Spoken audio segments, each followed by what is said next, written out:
지금까지 세계관을 바꾸고 실력을 키워라, 이런 이야기를 드렸습니다. 마지막 세 번째, 저는 이렇게 이야기합니다. 내 마음의 기초를 바꿔라. 제가 디지털 혁명을 이야기하다 보니까 여러분도 아마 느끼실 거예요. 소비자가 왕이 되었고 팬덤을 만들어야 하는데 그 팬덤이 나오는 것은 고객의 심장이다. 야, 그러고 보니까 인간이 되게 더 중요해졌네. 맞습니다. 마지막 메시지는요, 우리가 더욱더 인간적이어야 한다. 휴머니티를 가득한 사람이 되어야 한다는 것을 이야기하고 싶어요. 나폴레옹은요, 코르시카 섬에서 태어났습니다. 그래서 어려서부터 거칠고 험한 환경에 익숙해 있었죠. 그가 전쟁을 정말 멋지게 수행할 수 있었던 이유도요, 많은 병사들, 그 많은 평민들과 함께 이 소위 말해서 공감대를 형성할 수 있었기 때문이라고 합니다.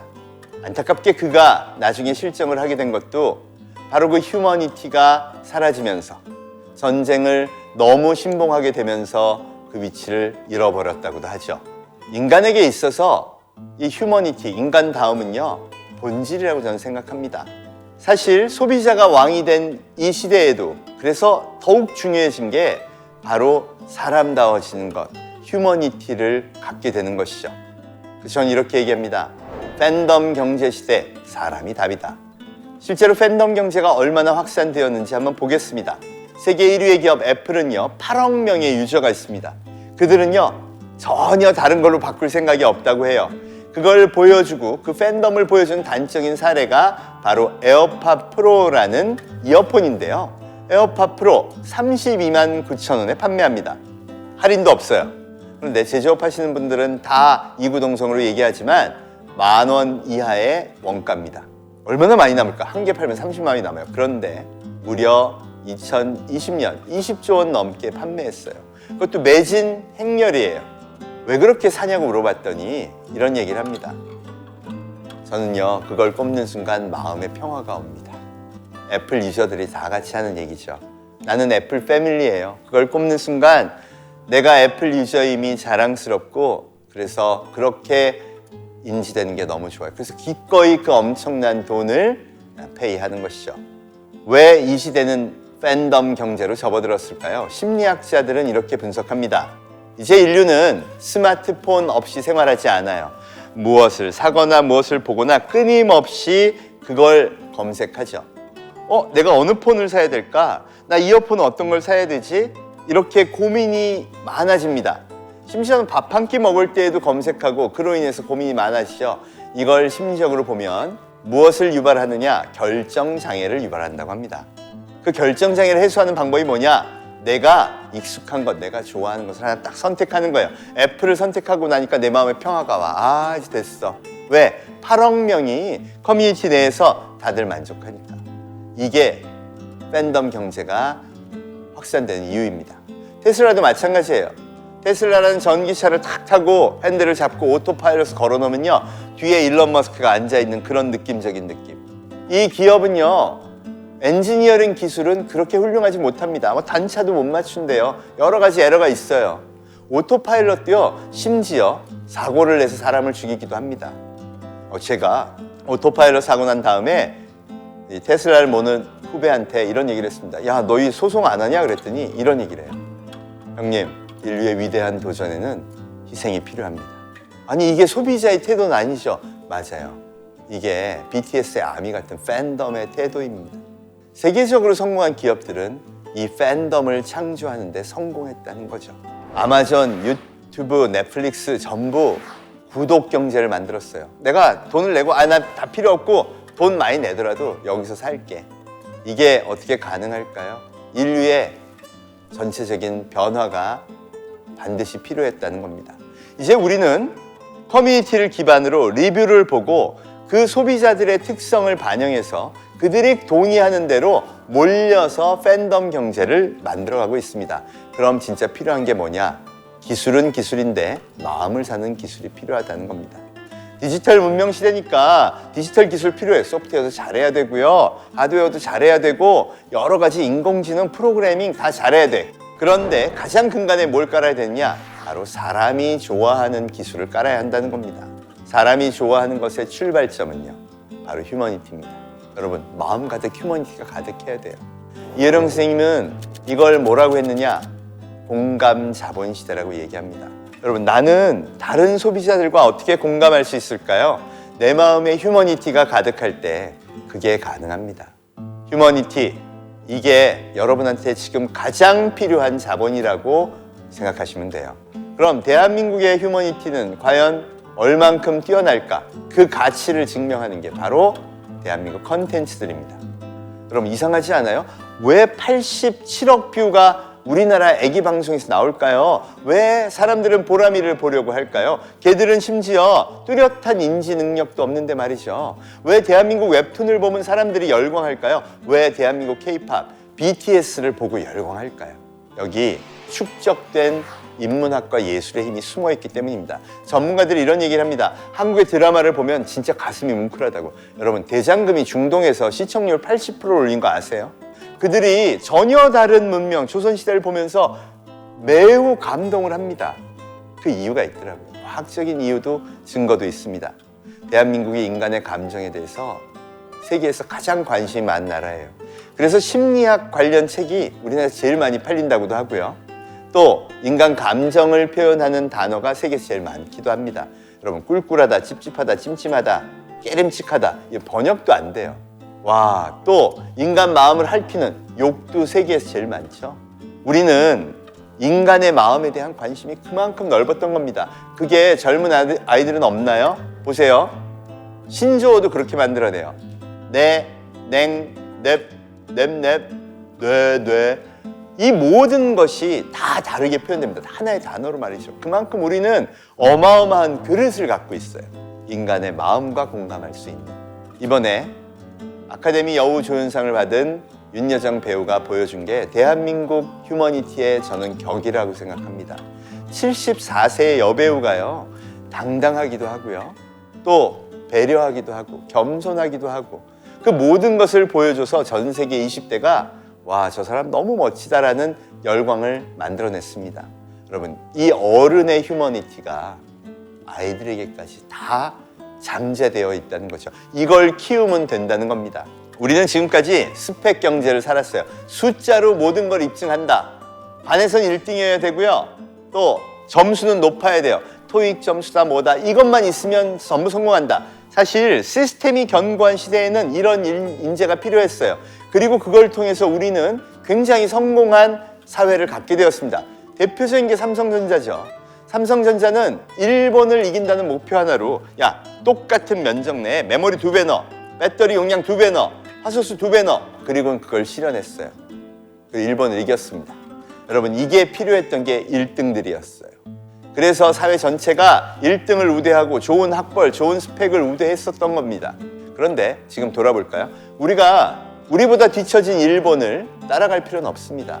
늘 그랬듯이 새로운 목표가 필요하죠. 애플을 봤더니 반도체도 없어요. 그죠? 제조도 안 해. 폰도 우리는 접었는데 걔는 못 접어. 심지어 아이폰에 들어가는 부품의 21%가 대한민국 부품이라고 이야기합니다. 그런데 얘들의 미래 가치 시가총액은 삼성전자의 3배가 넘어요. 2,300조. 비결은 팬덤이라는. 이제 우리는 팬덤을 키워야 돼요. 맞아요. 기술은 필요했어요. 지금까지 잘했어요. 그런데 이제 팬덤을 키우는 비결을 배워야 합니다. 스티브 잡스는 2011년 너무나 유명한 프레젠테이션을 하죠. 애플의 제품을 만드는데 기술만으로는 부족했다. 그래서 우리는 리버럴 아츠, 인문학과 휴머니티를 기술에 married with, 결혼시켜서 애플의 제품을 완성할 수 있었다. 그랬더니 비로소 고객의 심장이 노래하기 시작했다. 야, CEO의 표현이 너무나 문학적입니다. 그래서 열풍이 불었어요. 인문학 특강, 무슨 역사 특강, 예술 특강. 전 대한민국의 사람들한테 이런 예술과 인간에 대한 그런 학문의 열풍이 불었습니다. 그런데 왜 애플 같은 제품이 나오지 않을까요? 그 뒤를 안 봤기 때문이에요. 비로소 고객의 심장이 노래하더라. 스티브 잡스의 평전을 보면요, 그건 우아한 과정이 아니었습니다. 휴머니틱한 그런 과정이 아니었어요. 어떻게 했죠? 엔지니어와 디자이너가 뭘 가져와요. 그럼 집어 던져요. 무시합니다. 아주 학대합니다. 아주 심한 말을 아무렇지도 않게 뱉죠. 이것밖에 못하냐? 넌 이것밖에 안 돼? 그럼 나가. 그럼 물어보죠. 아니 도대체 뭘 원하시냐고. 스펙으로 말씀해 주세요. 내가 0.1ms을 땡길까요? 디자인에 0.1mm 모서리를 바꿀까요? 그게 아니고 느낌적인 느낌. 내가 원하는 건 인간이 정말 와 이건 감동이다 할 만큼의 느낌적인 느낌. 여러분 그걸 들은 엔지니어들은 미칩니다. 어떻게 찾냐고. 유명한 일화가 있죠. 스티브 잡스가 구글에서 고래사진 하나 가져오라 그랬어요. 그래서 비서가 뽑아갔습니다. 이거 말고 고래사진. 계속 그러는 거예요. 82번째 되니까 그래 이 사진. 그걸 어떻게 합니까? 그런데 스티브 잡스는 알고 있었던 거예요. 여러분 인간은 원래 그런 존재입니다. 웬만해선 심장이 노래하지 않아요. 그가 지독한 집착을 보였던 겁니다. 원래 잡스는 인간에 대한 내면을 연구하기 위해서 2년간 인도에 가서 명상을 하기도 하고요. 정말 인간의 본질은 무엇인지에 대해서 너무나 궁금해했고 탐색했던 사람입니다. 그래서 저는 알아차렸다고 생각해요. 인간의 기준은 대한민국 중학교 2학년 학생이다. 그 미묘한 인간을 만족시키고 그 미묘한 인간조차 받는 순간 이건 정말 괜찮네가 나오려면 집착하는 수밖에 없다. 여러분 그 집착을 배워야 합니다. 애플은 최근에 M1 프로세서라는 새로운 CPU를 개발했습니다. 그 목표가 뭐였냐 봤더니 너무 황당해요. 노트북을 충전하고 4시간밖에 못 쓴대요. 그걸 계산하겠다. 20시간. 이렇게 되면 스타벅스에 앉아서 맨날 이 꽂는 거 찾으러 다니는 소비자가 해방이 됩니다. 그 경험을 통해 고객을 매료시키고 싶었던 거죠. 그걸 위해 CPU 설계자들을 그 어마어마한 R&D 인력을 끌어가요. 제조는 안 하지만 이게 심장이 노래하게 만드는 비결이라는 겁니다. 우리는 맨날 뭐 하죠? 세계 최초로 뭐를 했어요? 세계 최초로 메모리를 쌓았어요. 숫자로 드디어 일본을 이겼습니다. 여기서 벗어나야 됩니다. 고객의 경험을. 그걸 통해 심장이 노래하게 하는 것. 그뿐인가요? 팀 쿡 CEO는요. 중대 발표합니다 라고 선언을 했어요. 올해 중대 발표 팀 쿡이 한 건 딱 한 번이에요. 그래서 드디어 애플카 나오는구나. 왜? 애플카 계약한다고 막 알아보고 있었으니까. 근데 웬걸? 발표 내용이요. Racial Equity and Justice Initiative. 우리말로 하면 인종 문제 해결을 위한 평등과 정의 프로젝트를 한대요. 1년에 1,000억씩 내서 디트로이트부터 유색 인종을 위한 IT 스쿨을 짓고 그걸 전 세계로 확대해 가겠다. 그래서 인간의 최고의 문제인 인종 문제를 해결했다. 여러분 이거 정당 정책 아닌가요? 와, 그걸 침을 튀기면서 세계 최고의 CEO가 이야기합니다. 무슨 얘기냐? 32만 9천 원 귀에 꽂고 다니는 그 콩나물 아까워하지 마세요. 거기 휴머니티가 가득 담겨 있습니다. 자랑스러워 하십시오. 여러분 세계 1위의 휴머니티의 격이 바로 이겁니다. 요새 ESG 경영 많이 얘기하죠? 이것도 한번 볼까요? Environment Social Governance. 환경에 위한 기업에 팬덤이 생기겠습니까? Social Responsibility. 사회적 기여와 사회적인 역할을 다하지 않는 기업에 팬덤이 생길까요? Governance. 기업의 팬덤을 처음 만드는 곳은 직원입니다. 요즘 젊은 직원들이요. 사장님한테 막 메시지 넣어요. 아니 나는 왜 인센티브 요만큼만 줘요? 일을 별로 안 하는 부장님은 저렇게 많이 받고. 틀린 거 아닌가요? 여러분 그럴 수밖에 없어요. 제가 지금 소개한 것처럼 개발자라든가 새로운 일을 하는 사람들은 디지털 세대입니다. 자기가 일한 게 명확하게 남아요. 그러니 일 안 하고 있는 부장님이 나보다 더 받는 거 인정이 안 되는 거죠. 자, 그럼 기업 입장에서 쟤는 싸가지가 없네. 조직의 운영을 위해서 쟤는 잘라. 그럼 기업에는 펜만 들고 다니는 부장님만 가득합니다. 여러분 같으면 그런 기업에 투자하시겠어요? 젊은 인재가 와서 나이 든 사람과 힘차게 일하고 그래서 나는 우리 회사가 너무 좋아. 이 팬덤이 안 나오면 그 기업의 미래가 없다는 거죠. 이제 분명해졌죠. ESG를 만족하지 못하는 기업은 팬덤이 없고 그래서 투자 가치가 없다는 겁니다. 그래서 기업에 개인의 인간다움과 휴머니티를 가득 담아야 한다는 거죠. 세 번째 바꿔야 할 것, 마음 가득 휴머니티와 진정성을 채우십시오. 만약 나폴레옹도 그걸 유지했다면 말년에도 더 나은 프랑스를 만들고 더 나은 유럽 대륙을 이끌어가는데 큰 기여를 했을지도 모릅니다. 200년 전 서거한 나폴레옹의 최후가 여러분한테 마음 가득 휴머니티와 진정성을 채우라고 이야기하고 있습니다. 네, 지금까지 디지털 혁명 시대를 맞아 여러분이 바꿔야 할 세 가지에 대해서 말씀드렸습니다. 세계관, 실력, 그리고 기초. 이제 여러분은 디지털이라는 새로운 세계관을 마음에 새기셔야 합니다.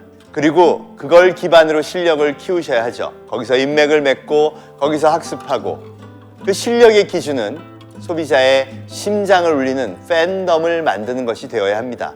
전 세계 소비자의 심장을 움직이려면 여러분 기초가 그들과 소통해야겠죠. 그래서 여러분의 마음 가득 그 기초가 되는 휴머니티와 진정성을 채워야 합니다. 이것이 바로 디지털 혁명 시대, 뉴노멀 시대의 리셋이라고 말씀드릴 수 있습니다. 여러분, 이 기회에 뉴노멀 시대에 맞춰 마음을 리셋하고 여러분의 미래를 준비하시기 바랍니다. 대한민국, 그리고 여러분 청년 영웅들 과연 잘할 수 있을까요? 저는 무조건 잘할 수밖에 없다고 이야기합니다. 왜? 증거가 너무 뚜렷하죠. 여러분, 지금의 대한민국은요, 기적이에요. 미국 펜실베니아 주립대 사회학과의 샘 리처드 교수님은 오래전부터 한류 특강을 하고 있으셨습니다. 왜? 이 나라 좀 본받아야 돼. 이 나라 미쳤어. 이게 주제예요. 1966년 1인당 국민소득 110불의 나라, 아프리카 가나보다도 못 살던 정말 최빈국이었죠. 그런데 불과 50년 만에요, 이 나라는 세계 제조 5대 강국이 됩니다. 그뿐인가요? 와, 비틀스와 격이 비슷한 세계적인 가수를 보유한 그런 나라가 됩니다. 거기다가 최근에는 코로나가 터졌는데 사재기도 안 해요. 어려운 사람 배려합니다. 국민 전체가 위기에 잘 대응하면서 이 어려운 상황을 잘 이겨나갑니다. 이런 선진 시민의식까지 보유한 나라, 그래서 본받으라고 이야기하고 있어요. 여러분, 이게 기적이 아니고 뭘까요? 대한민국은 기적의 나라가 맞습니다. 여러분, 이 기적을 만든 주인공은 누구냐? 지난 100년간 대한민국을 살아온 모든 사람들이에요. 여러분의 부모님, 그 부모님의 부모님, 그리고 여러분을 포함한 모든 이 대한민국의 사람들이 이 기적을 만든 저력을 안에 품고 있었다는 것이죠. 그러니 이까지 코로나, 이까지 디지털 혁명 못 이기겠습니까? 이미 데이터상으로 보면요, 정말 잘 이길 수 있다고 모든 것이 이야기하고 있어요. 단, 룰은 바꿔야 합니다. 지금까지 우리는요, 자본주의 경제의 힘을 믿었습니다. 자본이 지배하고, 대기업들이 지배하고, 방송이 지배하고, 권력이 지배한다. 아닙니다. 이 시스템 경제는 이제 힘을 잃고요, 새로운 디지털 문명에서는 소비자가 왕이 되고 있는 게 분명합니다. 따라서 세계관을 넓혀야 됩니다. 이 새로운 디지털 세계관이 인류의 표준이야. 여기서 내가 성공하기 위해서는 소비자의 팬덤을 만드는 그런 실력을 가져야 돼. 그게 공학이든, 그게 마케팅이든, 경영이든, 디자인이든, 어느 영역이든 말이죠. 그래서 그걸 이 디지털 문명을 기반으로 키워내야 됩니다. 팬덤을 만드는 가장 큰 기초의 힘은 휴머니티와 진정성이죠. 그래서 여러분 마음속에 그걸 깔고 진정한 실력을 키워야죠. 여러분, 대한민국 컨텐츠 산업이 우리의 포텐이 얼마나 강력한지를 이미 보여주고 있어요. 아니, 유튜브가 전 세계 표준 TV가 된 이 시대에 조회수 세계 1위가 베이비샤크예요. 누가 강요하지도 않았어요. 아기들은 전부 한국 컨텐츠에 빠져 있고요, 10대들은요 K-팝에 열광하고 있습니다. 그 메시지가 너무 좋대요. 생긴 것도 너무 마음에 들고 표현력, 그리고 그들이 가진 진정성까지 매료된다고 합니다. 한국 드라마 너무 좋대요. 한국 영화가 이젠 아카데미상을 그냥 이거 다 받는 거 당연한 거 아니야? 이런 시대까지 됐어요. 재밌는 건 뭐냐? 여러분, 대한민국이 하나도 투자하지 않은 영역입니다. 우리가 언제 컨텐츠 산업에 투자했나요? 가수 키워야 된다 국가적으로 보조했나요? 애니메이션은요? 그건 하청이나 하는 거지. 일본 하청이나 디즈니 하청하는 거야. 그런데 키우지도 않았는데 그 힘이 있었어요. 세계 문화강국 2위를 만든 건 우리가 무시했던 분야라는 겁니다. 이게 대한민국의 잠재력의 크기입니다. 이제 대한민국의 숙제는 세계인의 심장을 노래하게 하는 겁니다. 청년 여러분들의 숙제이기도 합니다. 이미 유튜브 조회수 세계 1위를 기록한 베이비샤크가 우리한테 얼마나 큰 힘이 있는지를 보여줬습니다. 빌보드 싱글 차트 4주 연속 1위를 한 BTS가 얼마나 우리의 가능성이 위대한지를 다 보여줬어요. 이제 옆자리에 여러분의 모습을 그릴 차례입니다. 우리에게는 무한한 시장이 있습니다. 대한민국이 5천만이니까 내수가 작다고요? 메타버스는 그런 세계가 아닙니다. 전 세계 인구가 국민이 된 세계에서 우리가 글로벌 팬덤을 이와 같은 방식으로 만든다면요, 엄청난 멋진 미래가 여러분을 기다리고 있지 않을까요? 우리는 이미 기적을 일궈낸 기술을 갖고 있습니다. 여러분, 기술 중요해요. 자동차를 만들 줄 알아야, 반도체를 만들 줄 알아야, 폰을 만들 줄 알아야 거기에 팬덤을 담겠죠. 우리 부모 세대가 어마어마한 기반을 다져놨습니다. 이 기적 같은 기술 위에 전 세계가 열광할 팬덤을 더해보시자고요. 그게 청년 영웅들이 미래를 이끌어갈 그런 힘이라고 저는 생각합니다. 나폴레옹은 200년 전 유럽을 바꿨습니다. 소위 말하는 시민이 주인이 되는 사회를 나폴레옹이 처음 열었다고 할 수 있죠. 소비자가 왕이 되고 소비자가 모든 것을 결정하는 시대, 이 디지털 시대는요, 지금 대한민국이 열어갈 수 있다고 데이터가 이야기합니다. 나의 사전에 불가능은 없다. 나폴레옹의 말, 대한민국 청년 영웅의 사전에 불가능은 없습니다. 여러분, 여러분의 시대를 이 멋진 디지털 문명 위에 정말 신나게 펼쳐가시기를 기원합니다. 감사합니다.